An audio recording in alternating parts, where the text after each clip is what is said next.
I want to discuss my weight problem. I've listened to some of the answers that you've given to other people about weight problem, and it's about how you feel. It's not about actions and all that. And I totally understand it, and I get it. I apply it, and now I'm enjoying more foods, and I'm eating more of the things that I've always starved myself from, but I'm gaining weight. So I'm happier with my body. I appreciate my physical body more now. Would you say you're getting what you expect from the increase in what you are eating? Is it surprising you that you are eating more and gaining weight, or is it pretty much what you thought would happen? Well, now that my understandings have changed, I expect to lose weight, not to gain. Well, the reason that we ask is because whatever you expect is what happens. In other words, expectation is a very powerful word. And of course, like every word, people mean different things sometimes when they use the same word. But your expectation is a sort of merging of what you desire or what you think about and what you really believe about it.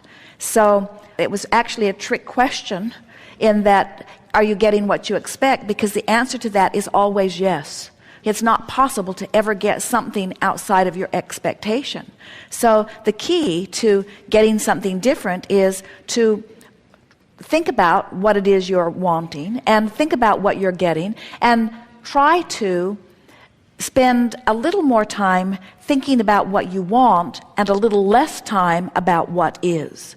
You see, most people, you're going to like this, we have not said this in this way before, most people contour and arrive at their expectation based upon what they are observing. So what is has most of their attention, so what is slow to change. And most people come to expect what is, and it's logical, isn't it? You notice it, you collect the data about it, you offer a vibration about it, so it manifests, so you notice it. So it manifests, so you notice it, so it manifests. And that's not a bad thing. It is not a bad thing that there is a platform of expectation from which you are launching into your next creation. We would not ever want to take your ability to observe away from you because it adds to the stability and the continuity of the platform from which you are creating. But when you want change from what is, then it is your job to spend less time what-ising and more time what-ifing. Less time observing what is, more time imagining what can be, more time remembering something that you like. And that's how you change expectation. This is the new thing that we were talking about. Expectation can only be changed when you merge together the platform from where you are with something that you want that is beyond it. Most people are really more regurgitators of life than anything else. Even the medical and the scientific communities move very slowly because they're so busy collecting data about what is that they fill their thought processes full of what is, and they substantiate their expectation about what is. So what could be is very slow to morph, you see, but it does not need to be. It can change much more rapidly than it does.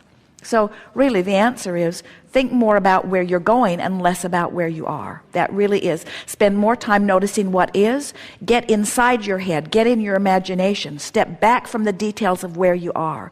And that's not only in relationship with how your body looks and feels, but it's about how you feel about the food that you're eating. You have to begin to see food differently. We're surprised that any of you can find anything to eat, because almost every food substance has had several books written about why you should not eat it.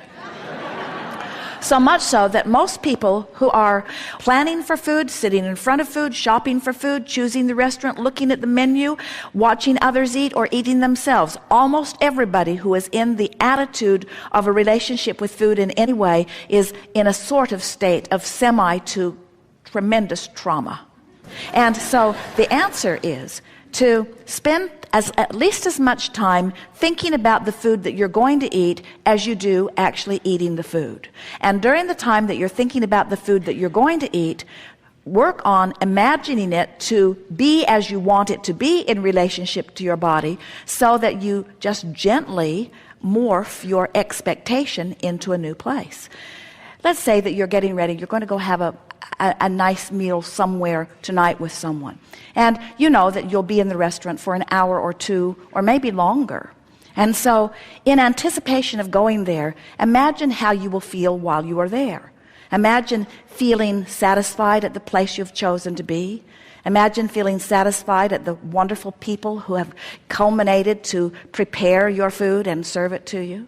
Imagine the fun you will have with those that you will exchange your words and fun. And then turn your attention to the food that you will eat and begin anticipating in advance what good choices you will make. Step back from it in a more general way and think about how delightful this experience is going to be. And then think about your body, this intelligent body of trillions of cells, each of which know exactly what to do, and compliment them sort of collectively for their ability to maintain the continuity of your body. And speak to them lovingly, saying to them, I know you know what to do, and I always think of you as I am choosing the food that I'm eating. And I know that you have the ability to deal with whatever it is that I give you, and that you have the ability to utilize the energy from it and give me feelings of energy and movement and flexibility, that you have the ability to add to my well-being. I feel appreciation for the cells of my body and for the food that I'm eating and for those who prepare it. And I'm so looking forward to this time. And if you can stay in that sort of friendly, loving dialogue for 15 or 20 minutes here and there, you don't have to do it all at once, but as you make the appointment, flow some thought toward it. As you're driving toward it, flow some thought toward it. As you're sitting in the restaurant, flow some thought toward it. In other words, get yourself warmed up. It's what we call vibrational pre-paving. It's thinking about a positive outcome from the action that you're about to take part in. And so what happens to most is you do the opposite of warming up relative to so many things. When you go into a run all full of dread and resistance, when you are sort of not loose and limber, but you use your willpower to force yourself forward, you stretch your muscles beyond because you have not warmed them up, so to speak. And most of you are trying to get so much leverage out of your action, and you don't do any warm-up of your environment by thinking about what you want. You don't get your juices flowing, so to speak. You don't prepare your body. You don't bring yourself into alignment. And so it's like only a scanty part of the cooperative cells come to the party, and they do their best to compensate with what you've got going on, but you haven't opened the links of alignment unless you've done your anticipating, your sort of vibrational warm-up or pre-pave. And that's what you're talking about here. That's why I don't like exercise. I don't do the warm-up. But you see, if you would think of the warm-up as a vibrational thing, once you begin to get a sense of the leverage in energy alignment, then you will discover there is so much more power. One who's connected to the stream is more powerful than a million who are not. There is so much leverage in this vibrational warm-up, in this vibrational alignment, in this readying yourself. And all that means, you can tell when you've warmed up. Let's say that you've been dreading it. Well, don't do anything in an attitude of dread. At least get to a place of sort of kind of wanting.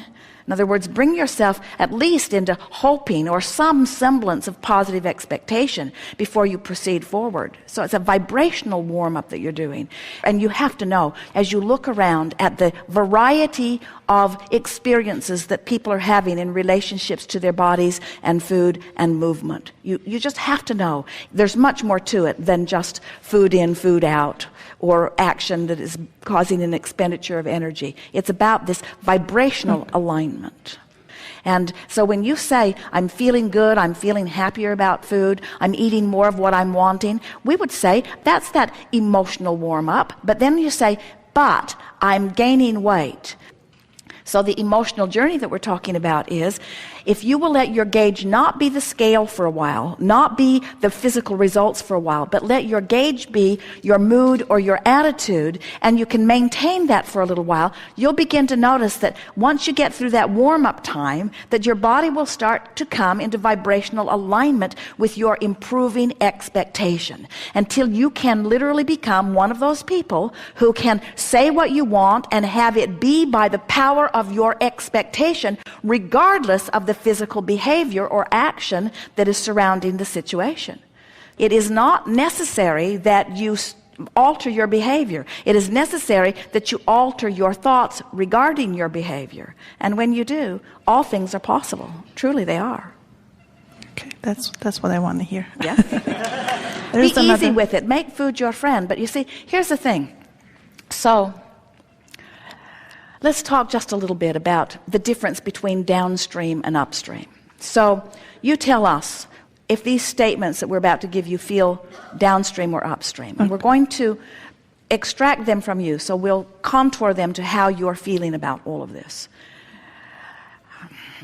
I'm looking forward to my body responding to my desire. Is that a downstream statement or an upstream? Downstream. At times I do rather well with that. Downstream or upstream? Downstream.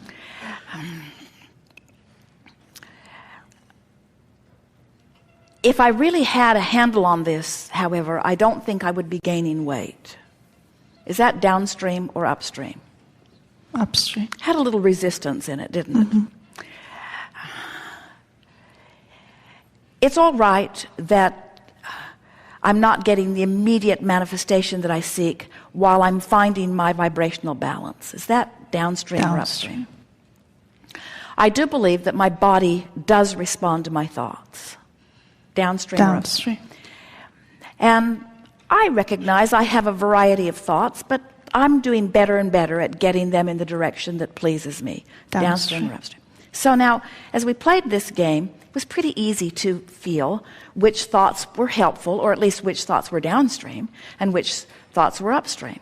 We know you get that. In other words, you've been thinking about positive thoughts for a long time. And you can feel subtle differences even. So now, think about behavior. So now, you want to not only offer words or thoughts that are downstream, you want to offer behavior that feels downstream.